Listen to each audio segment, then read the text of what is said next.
Hey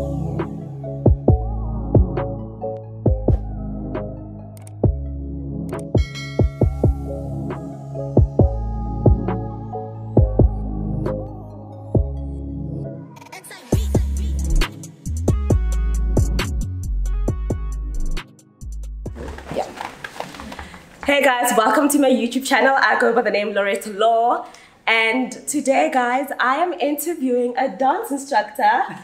Very handsome, very good at what he does. He goes by the name K. This is his third workshop, right? Actually, not third. Many. More than 5 years. Really? Yeah. Oh, is it your third by yourself? Not even third.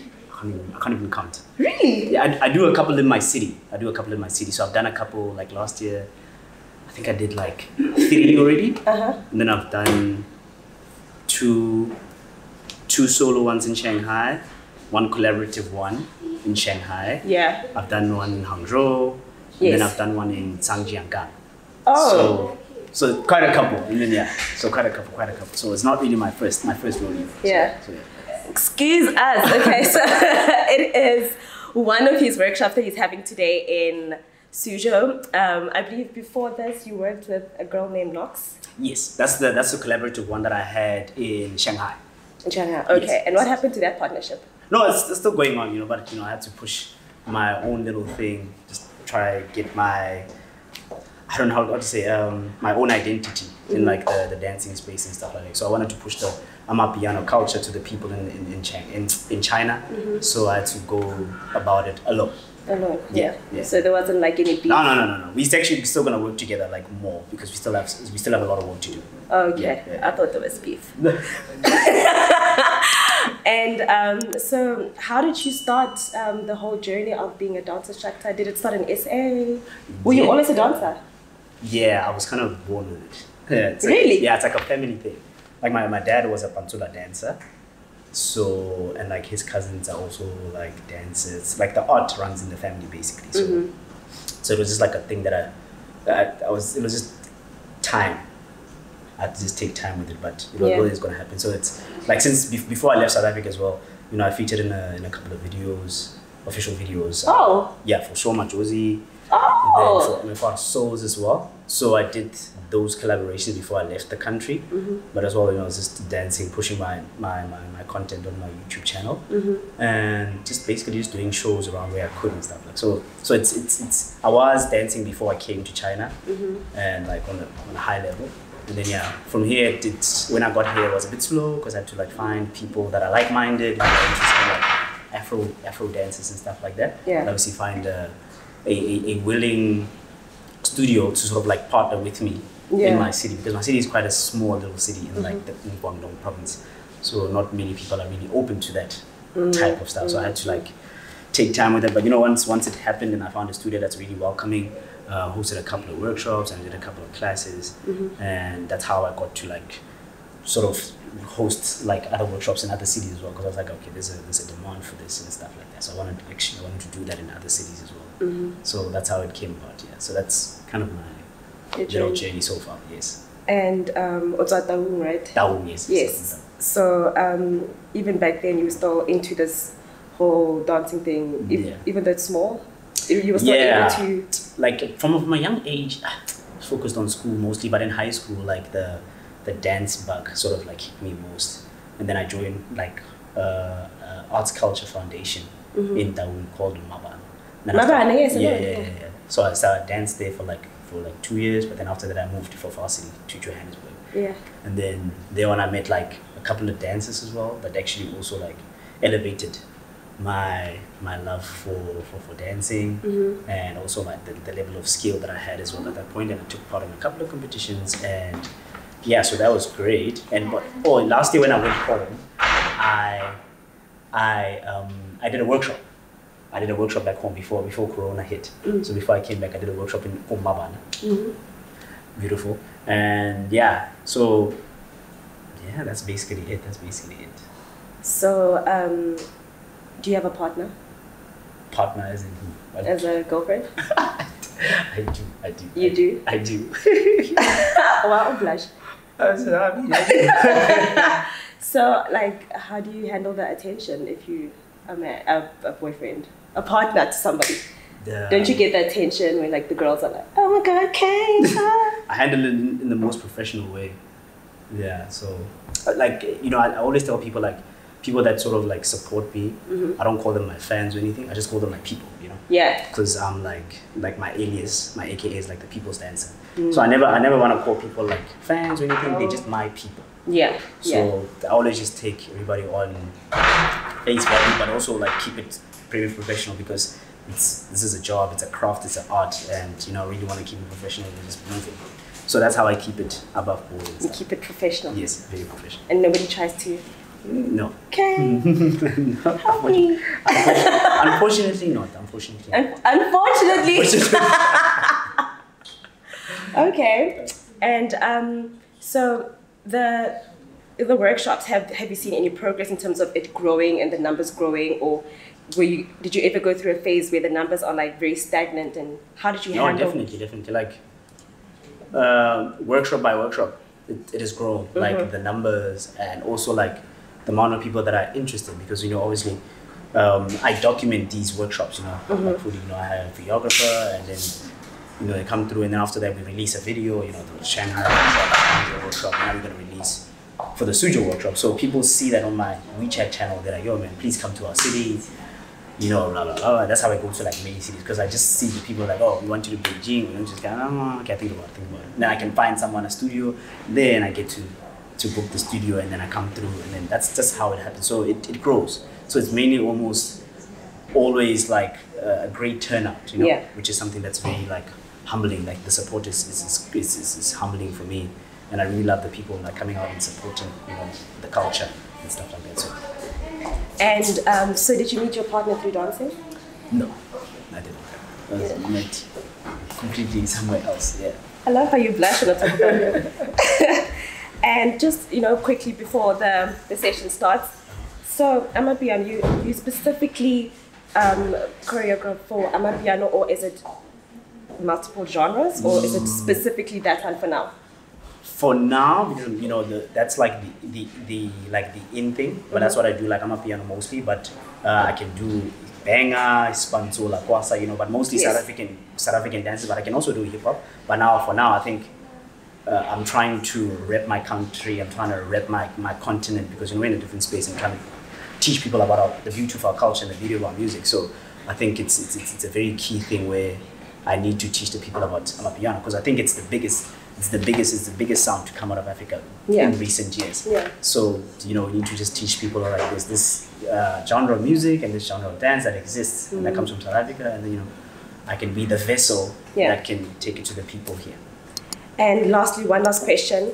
Does AMAPIANO have a dress code? Like, I'm wearing a dress today, so can I just, you know, go down in my long dress? I think you can. I don't think it has, eh? So it's not like Spanzola where you have to, like, sporty, not even dickies. If you check, like, the videos, most of people, like, posting, like, videos, sometimes they're dressed in, like, mostly, like, hip hop regalia or something, or, like, other types of dance clothing or whatever. But I think because AMAPIANO is such a party going genre, so whatever people are, like, comfortable in at parties, that's what people dance in. So you can be dressed in your tights, in your shorts, in your dress, as long as you feel comfortable enough to move to the music and to move to the vibe. I guess that's your dress code.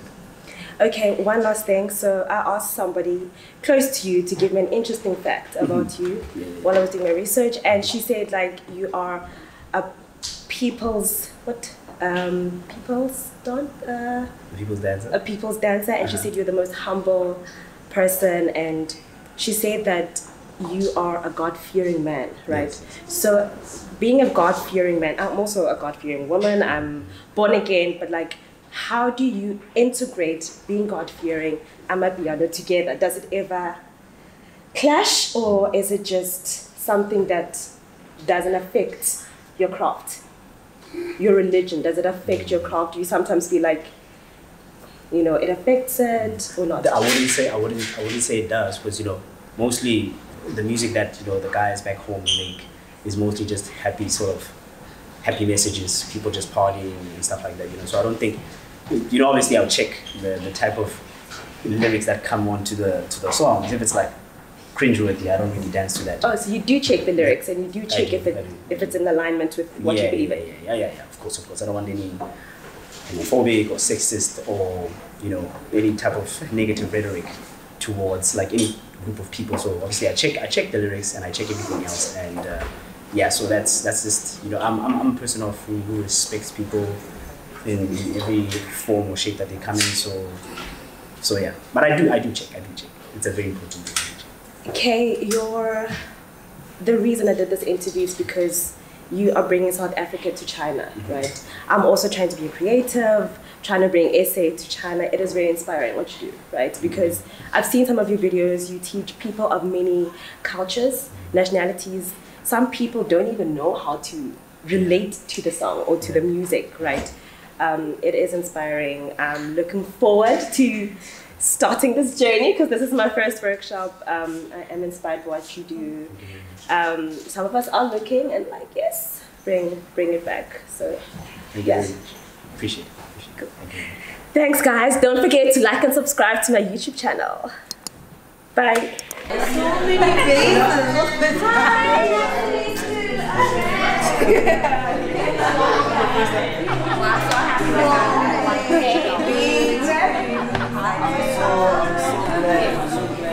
Thank you. What's up, love? Have you met before? Yeah.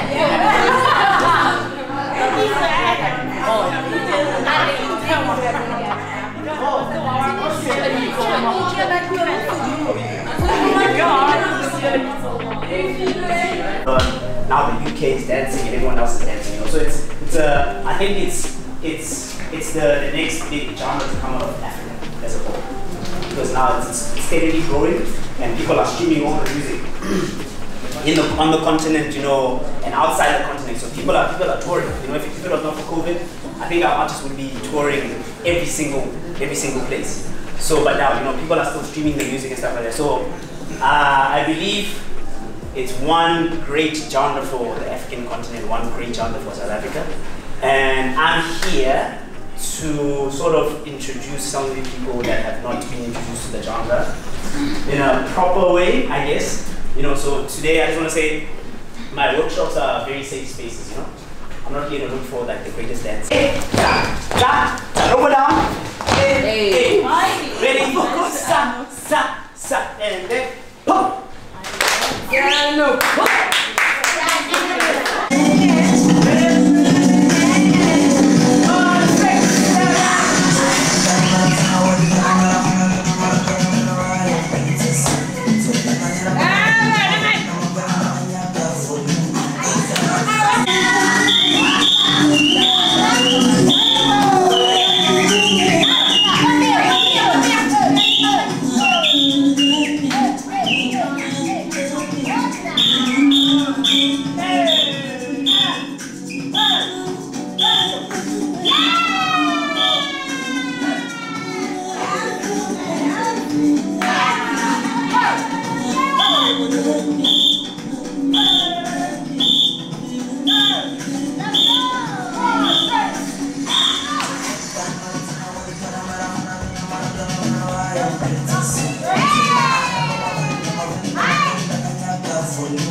the workshop? Did you enjoy it? Yeah, first of all, I really enjoyed it, and it's my second time to come to the class. And the first one in Hangzhou. I came from Hangzhou this time. I heard this teacher and this kind of dancing AMAPIANO from a friend of mine. She's also African people, and I call her African Queen. Yeah, her name is Rife. Yeah, because I know her, so she introduced me a little bit about this dancing, and heard a little bit about the music. And because before, you know, I dance like salsa and kizomba. So bottom line is really come from Afro. Yes. Yeah, Africa. That's why I really enjoy it. I feel it. I can feel it, and that's why I come to this class. Yeah, and I really thought Kay is really very good teacher. Every time I learn from him, I really feel that energy that matters. Yeah. Are you going to the after party? Yeah, later. Of course. Are you gonna drink? You're gonna get drunk? Maybe drink is not my thing, but you know, with this group of people, maybe they will just, you know, too high, and I really cannot, you know, handle myself. maybe, yeah. Maybe, okay. Okay. Okay, thank you. Thank you. See you soon.